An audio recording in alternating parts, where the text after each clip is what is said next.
Hey everyone, welcome. Welcome to Giant on Cloud. Today I have Keerthi from Microsoft, whom I have the pleasure of working very closely with.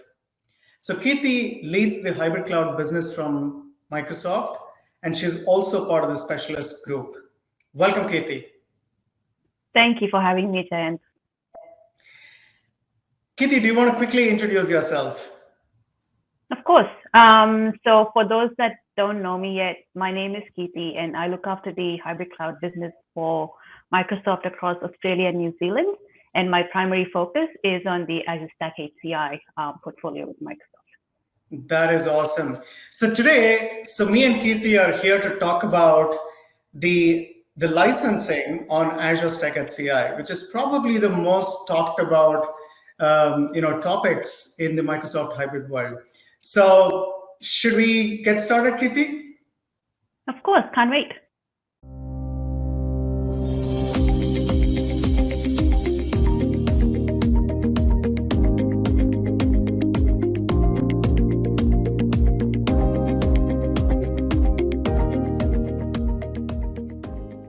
Okay. Now, before that, I want to just quickly go through what is Azure Stack HCI from an audience perspective. So do you want to just quickly set the scene on what Azure Stack HCI is and what its value proposition is?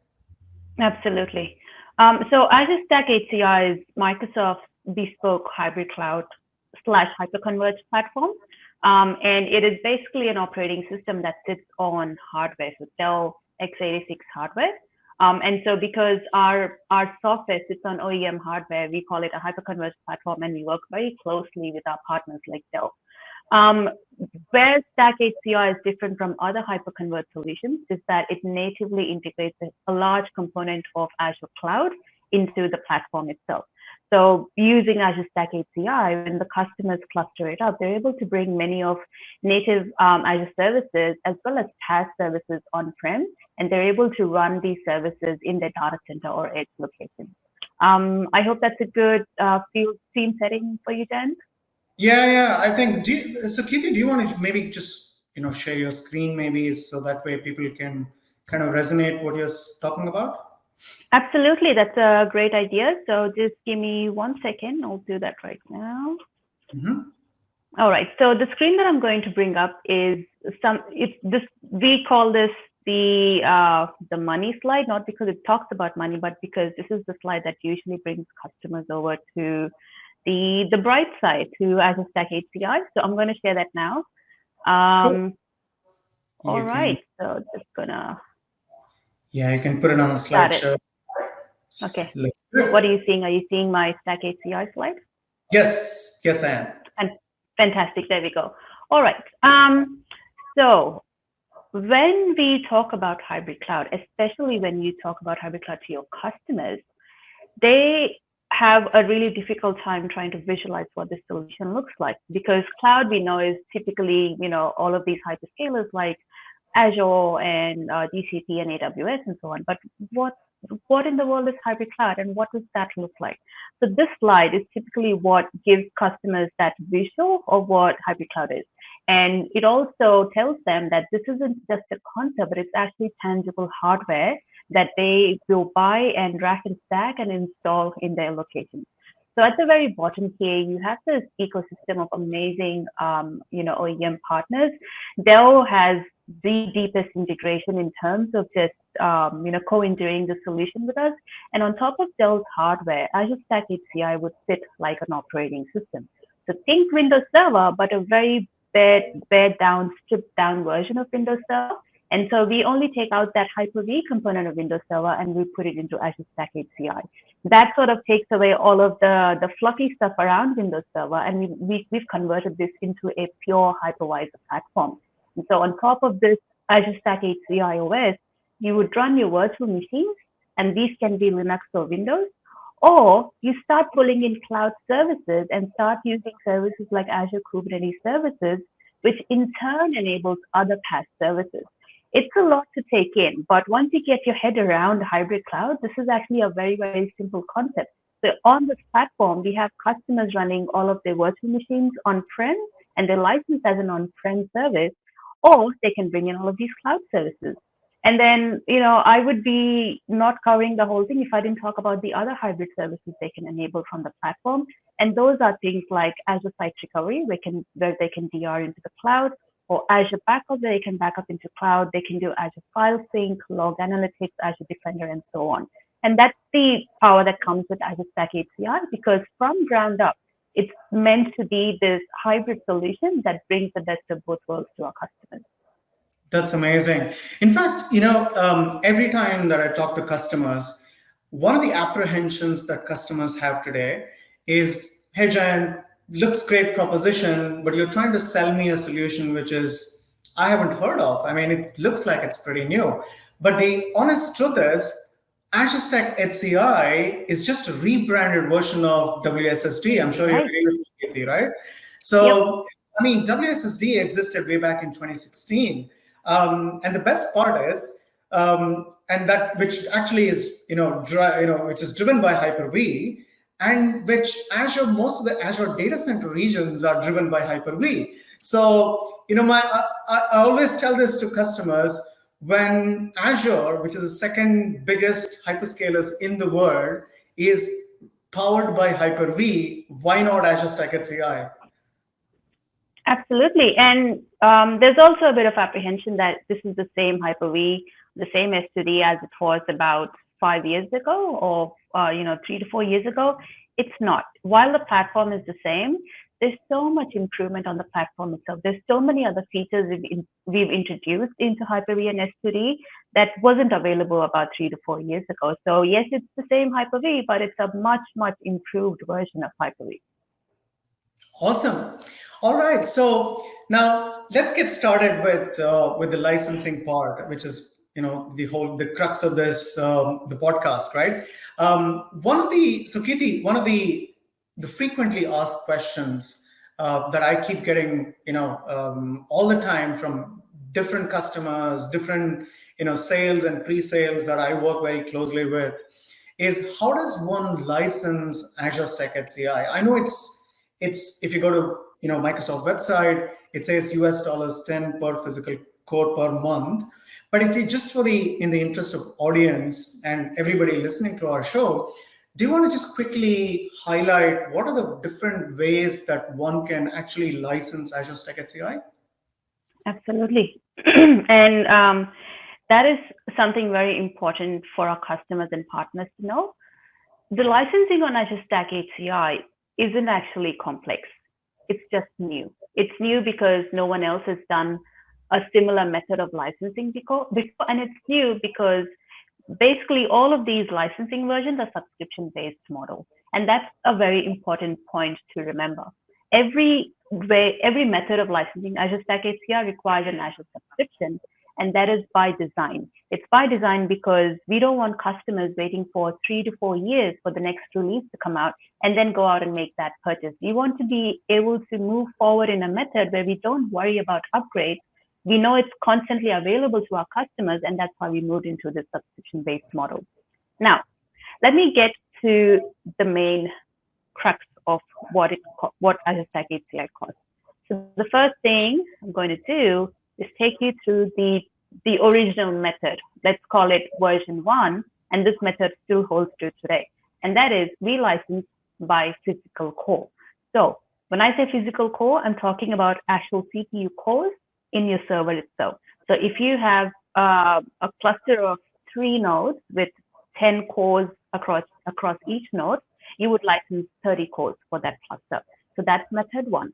And, like you mentioned, Jen, we do $10 per core per month. For Australian dollars, I think it's about $15 when you convert it, and you would do the equivalent conversion depending on where your customer is. So that's one method, and this is it. There's nothing else. There is no licensing S2D. There is no separate license for Windows Admin Center or the Azure portal. It's just $10 for the entire hyperconverged platform. On top of this, our customers would license their Windows Server, just like any other hyperconverged platform. So you would need Windows Server Standard or Data Center. That's method 1. I'll just pause there to see if there's anything else you want me to touch on. Right. Thanks for the pause. So quickly, right? So let's say if I were to be a customer and I want to run modernize my on-premises infrastructure, maybe 3-tier SAN, or maybe a non-Hyper-V kind of environment. What do I need? What are those things that I need to actually get Azure Stack HCI up and running in my data center? Okay. So from a hardware perspective, you would do your Dell AX nodes or whatever the 16 gen version is, and that would cover it because we've validated these solutions together, we've engineered them, and that's good. In this method of licensing from a software perspective, they will need to get an Azure subscription and they will need to just pay $10 per core per month. They don't actually have to get anything else because this licensing model is tied to their subscription. When they put in that subscription ID in the cluster, the Azure meter starts running after 60 days. And so that's a good segue to introduce the fact that Azure Stack HCI is free of cost for the first 60 days. And no matter what kind of license you use, the first 60 days, you pay nothing to Microsoft. Day 61 onwards is when your Azure meter starts spinning. That's a great conversation for us to have, especially for customers who are trying to try out the Azure Stack HCI so that they don't have to pay for it and use it for 60 days, which is within the evaluation period, right? Absolutely. And also, if you think about, deploying hyperconverged solutions, it does take a while. It takes at least a month, if not slightly longer. And so these 60 days allow our customers to install the OS and get everything set up without actually paying for it.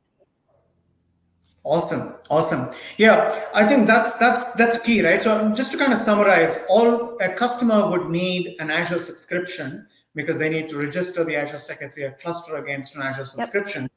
Yep. They need an HCI solution, preferably Dell, because Microsoft recommends that Azure Stack HCI is best run on an integrated platform. I'm sure you agree with me as well, Keerthi.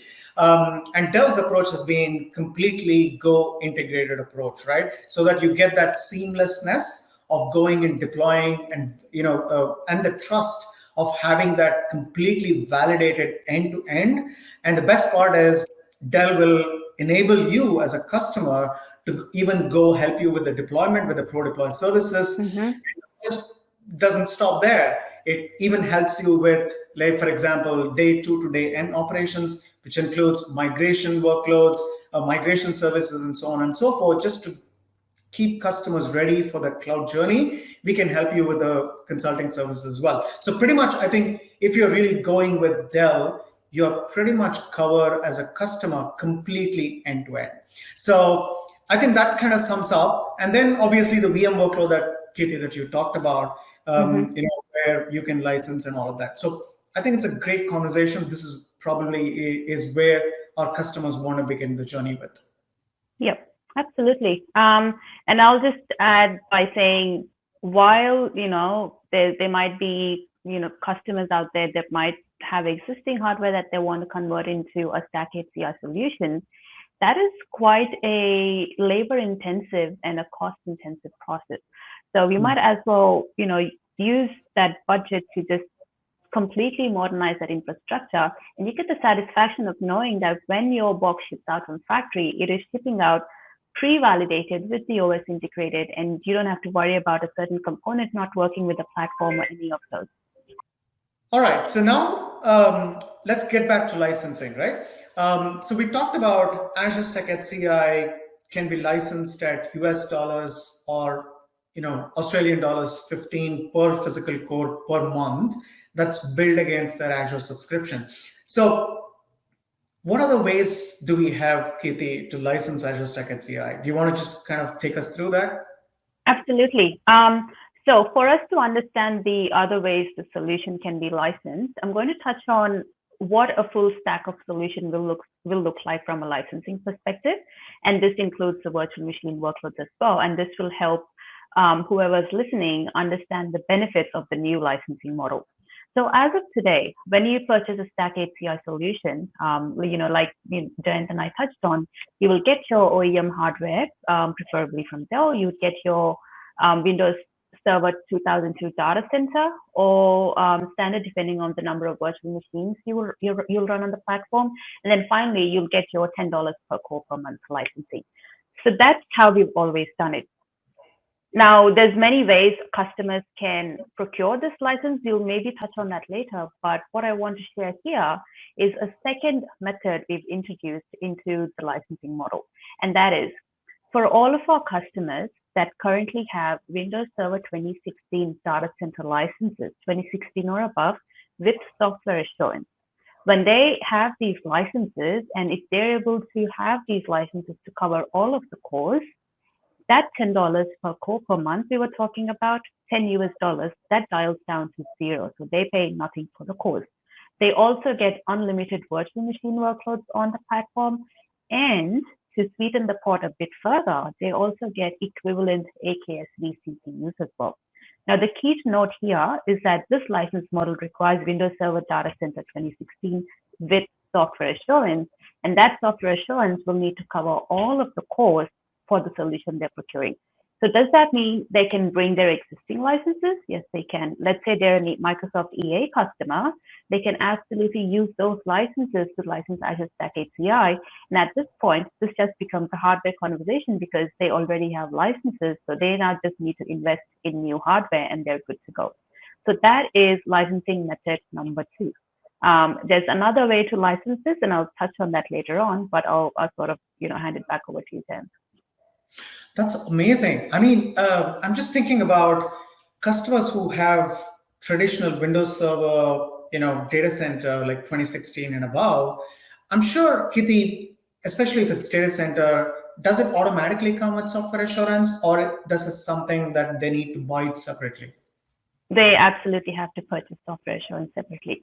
Typically, what customers do, and this could be due to lack of education or nobody has told them, when they purchase 2016 and the newer version comes out, say 2019 comes out, they have to go out and purchase that version again. What software assurance does that is it guarantees the new releases to our customers, and that way they're not out there purchasing brand new versions of Windows when it's already covered under software assurance. So yes, it is an extra cost. It is an addition to the license you would add after you purchase your Windows Server Data Center license. It's not a default inclusion, and customers need to ask for software assurance when they purchase their Windows Server licenses. Awesome, awesome. So what about Windows Server, those customers who do not have Windows Server Data Center? Let's say they have Windows Server Standard Edition or whatever. What options Microsoft gives for those customers? So for Windows Server Standard, they can't use it to license Azure Stack HCI. But if they have a regular Windows Server with running standard and they have software assurance, they just get the AKS benefit. So they still get AKS vCPUs free of cost, but they don't get the unlimited virtual machines or the free HCI cores with that license.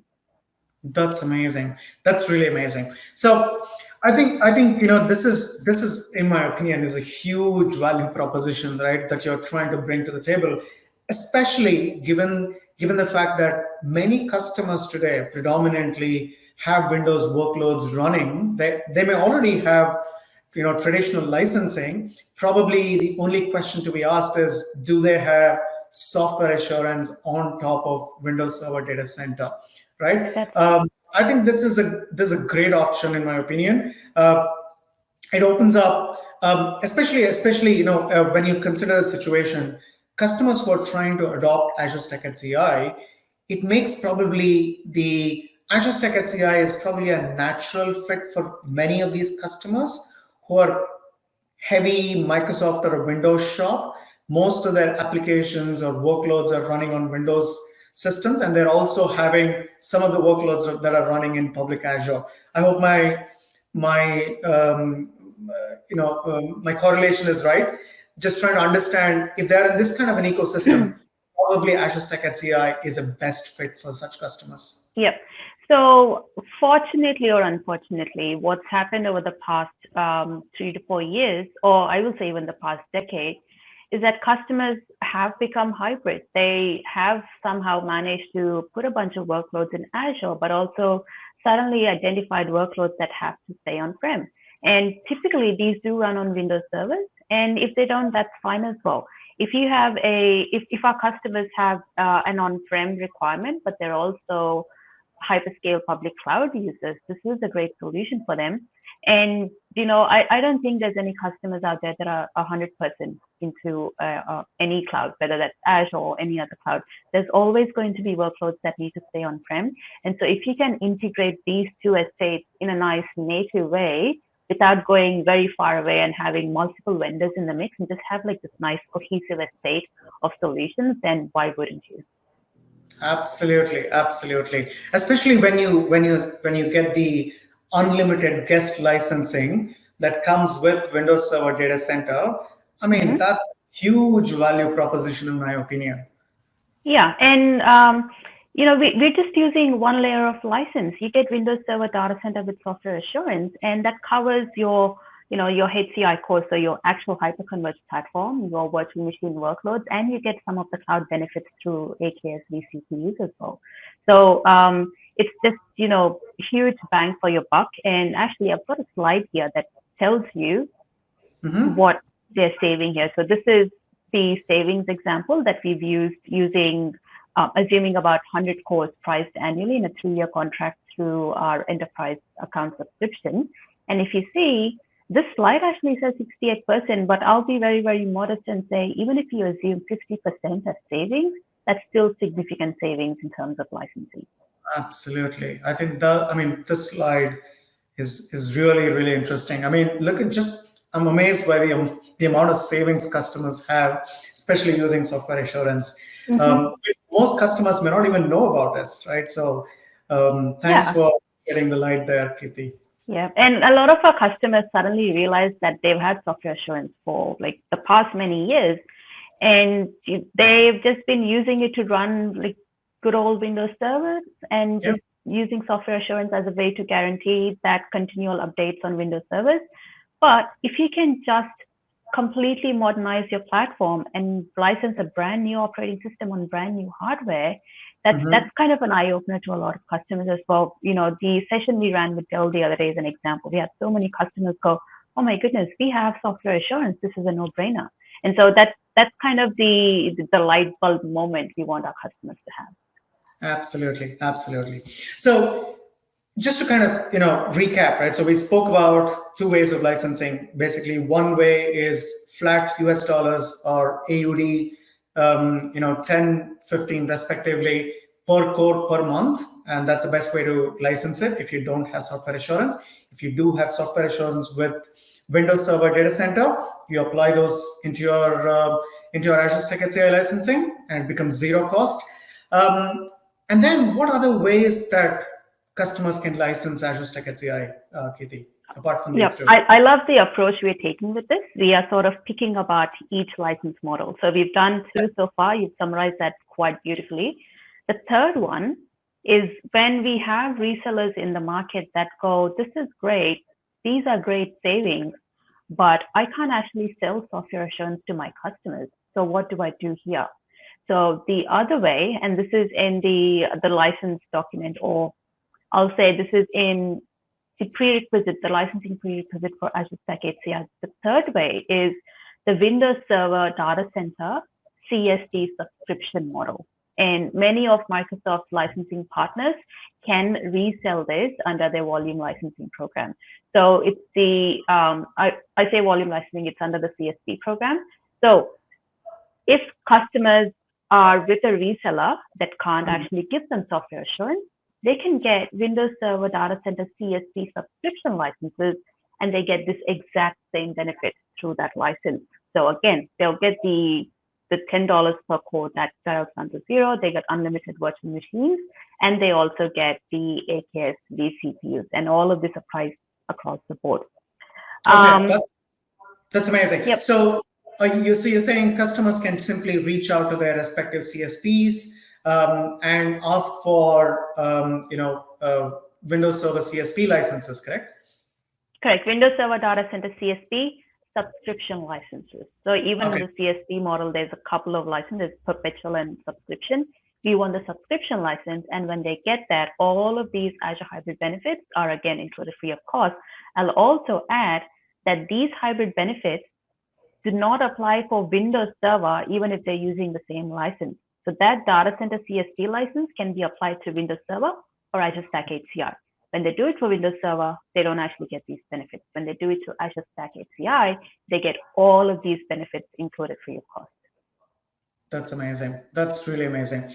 So, this is really interesting, right? So we delved into the different ways of licensing and how it actually benefits our customers. But Keerthi, one of the conversations that I've always had, especially from some of the customers coming from an age-old infrastructure, which is kind of running age-old applications, haven't been modernized. Some of these applications are running on 2012 Windows Server, 2012 R2, maybe 2012 SQL Server R2 as well. So I know SQL Server 2012 R2 is already end of support. So which means customers will eventually stop receiving any of the security updates, the extended security updates called ESUs.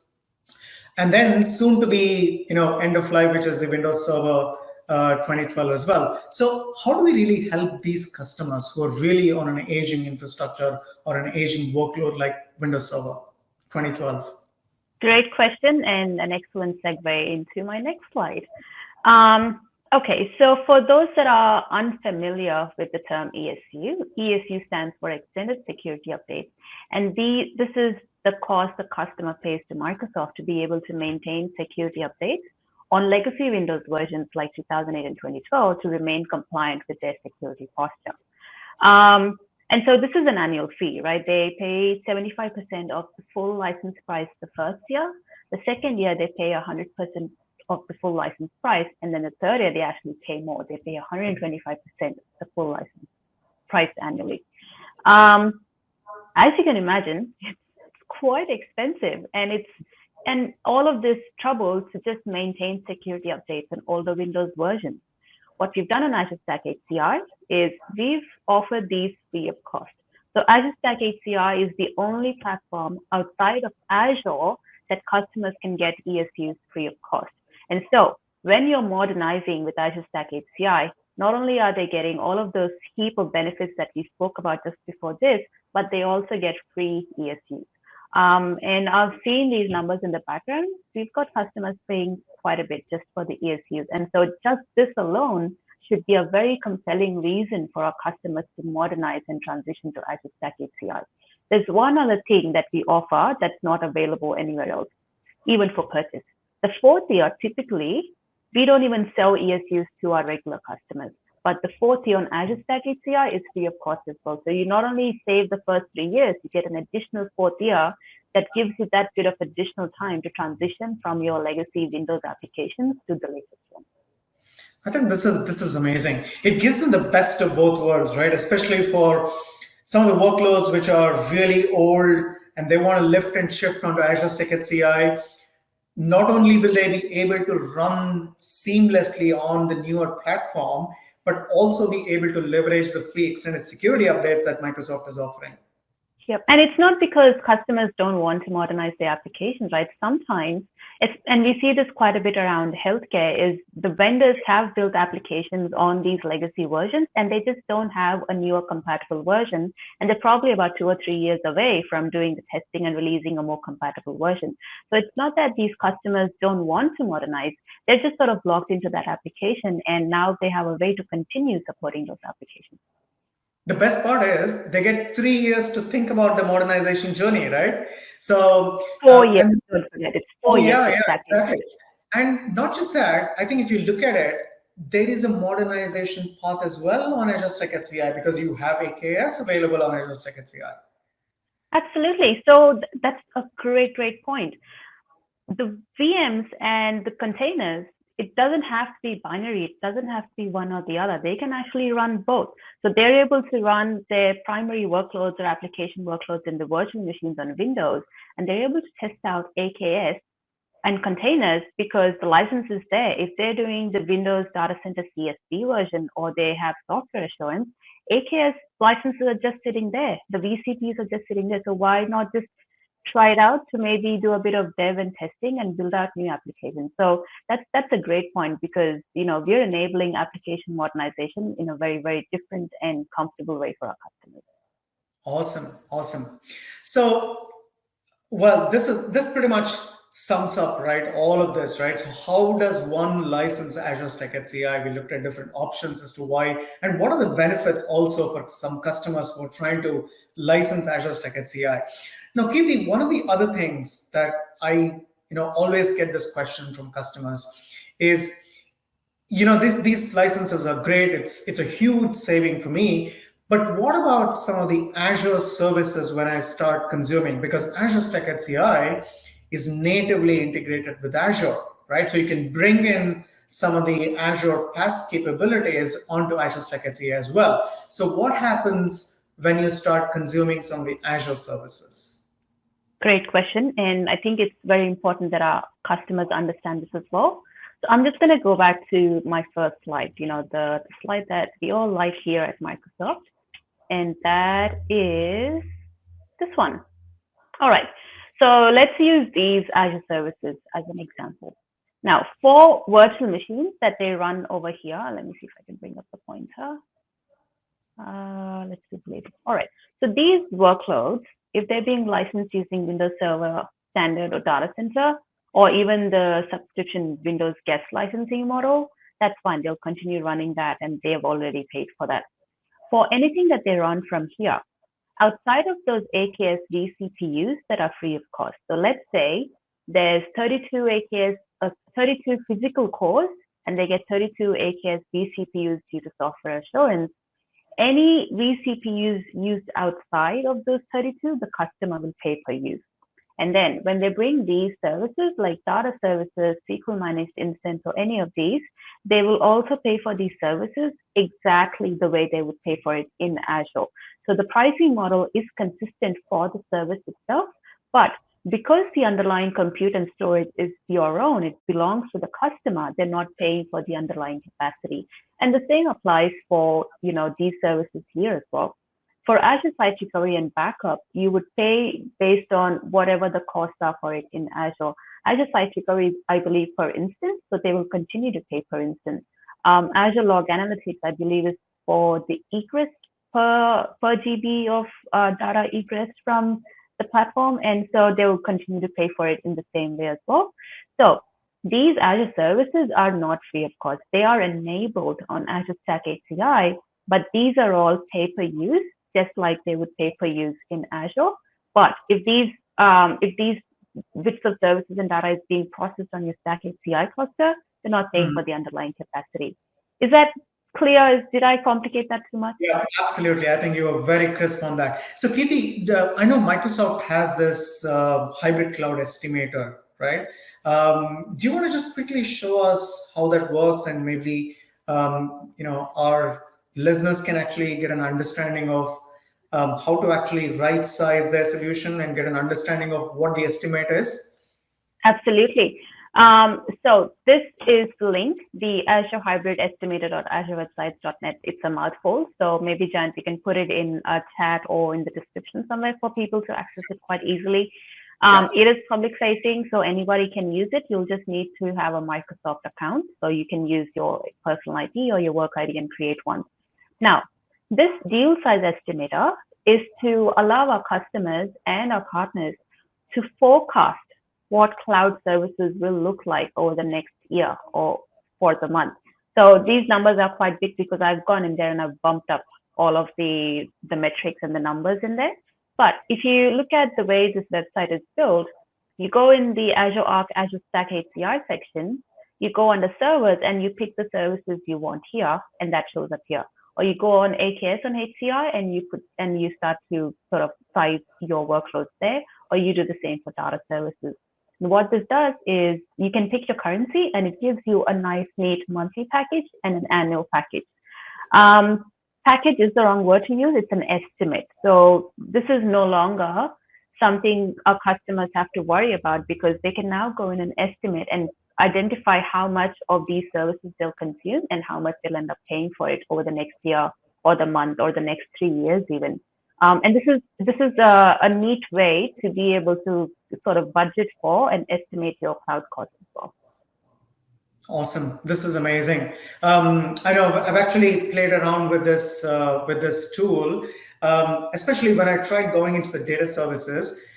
It gives me an option to run a SQL managed instance, which is generally available today, which is the PaaS, equivalent of SQL Server that's available in public Azure, and you can run it in your traditional data centers on Azure Stack HCI, and it works just like a SQL MI in public Azure with all the goodness and the evergreen SQL nature of SQL MI, plus with a lower latency because it's running in customer's data center, right?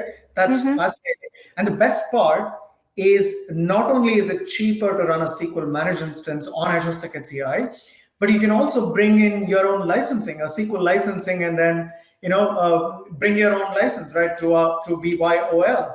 So that will further reduce the cost of SQL managed instance.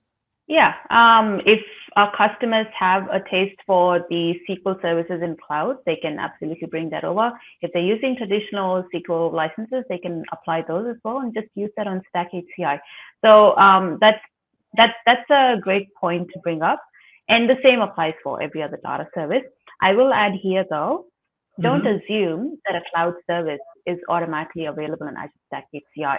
You might want to go in and check what features are preview and what features are GA. And if a feature is GA, then you know for a fact that you can use that service in production. If it's in preview, there's usually a roadmap to when that becomes GA, and then you can plan your workloads accordingly as well. This is fascinating, Keerthi. I think, we actually discussed so many good things that probably so many of our customers and listeners may not even know, right? Especially the most efficient way of licensing Azure Stack HCI. And I won't be surprised that even if some of our customers they may have the Windows Server data center with software assurance, they may not have applied these licenses to Azure Stack HCI. So to reap these benefits, right? I think it's going to be really, very, very, huge value add for our customers who are listening to actually use some of these capabilities that are built into the product. Now, Keerthi, just to summarize, right? This amazing value proposition that you and me talked about. What are some of the key takeaways that you want our listeners to take away from this podcast? Well, when you say few, I say many. But I'll just say that don't think about hybrid cloud as something that will happen tomorrow. It's here today, and you have customers that are hybrid today, whether they like it or not. I say they are probably hybrid by accident. We want to make them hybrid by design, and this is how you make that happen. You make hybrid cloud intentional in a way that works with your customer's infrastructure. If they're an existing Azure customer, even better. This platform just fits in quite easily. Now, I also want our listeners to think about where they can use this solution. So we've built this to be a very strong edge solution, but we've also built it to run data center workloads. So if you have a chance to unify your customers' infrastructure estate from their data center to all of their edge locations and have the one Azure portal to be able to monitor and even manage them, which is, features that will come in the future, absolutely position Azure Stack HCI as a hybrid cloud solution. The other thing to think about is cost and what the solution will cost your customer in the long run. And these hybrid services are there, but they're not mandatory. As long as they're paying for the hybrid cloud HCI cores in any of those three license methods, they're actually good to run this as a purely on-prem solution today and start using these hybrid services when they're ready. And finally, this isn't a new solution, but we're licensing it and we're positioning it in a very different way. So don't be afraid to start exploring and start talking about this. There's plenty of resources across Dell and Microsoft that are public facing that you can share with your customers, and also take time to do the study and find ways to position this in a way that fits with your customers' requirements. Thank you so much, Keerthi, for highlighting so many things about licensing, which obviously I learned as well. Thank you so much for this, for coming on the show and talking about the different ways of briefing about different ways of licensing Azure Stack HCI. So let's say if our listeners want to reach out, what would be the best way to contact you? I am very active on LinkedIn, and you will see that I post new trainings, new updates, a lot of these things on LinkedIn. So please reach out to me. My name is Keerthi Nemallapudi, and if you search for Keerthi Nemallapudi on LinkedIn, I will be the only one that shows up, because who else has that name? That sounds perfect. In fact, I am going to put your LinkedIn profile under the comment section. So when you do watch this video, under the comment section, you will see a bunch of reference links that Keerthi was talking about in terms of licensing. And also, if you really need to reach out to any one of us, feel free to reach out to us either on Twitter or on LinkedIn, and all those information will be shared under the comment section. And thanks again, Keerthi. Thanks. It was a great session with you. As always, such a pleasure to work with you. And to all our listeners, I hope you enjoyed the session. We'll see you on the other side. Thank you.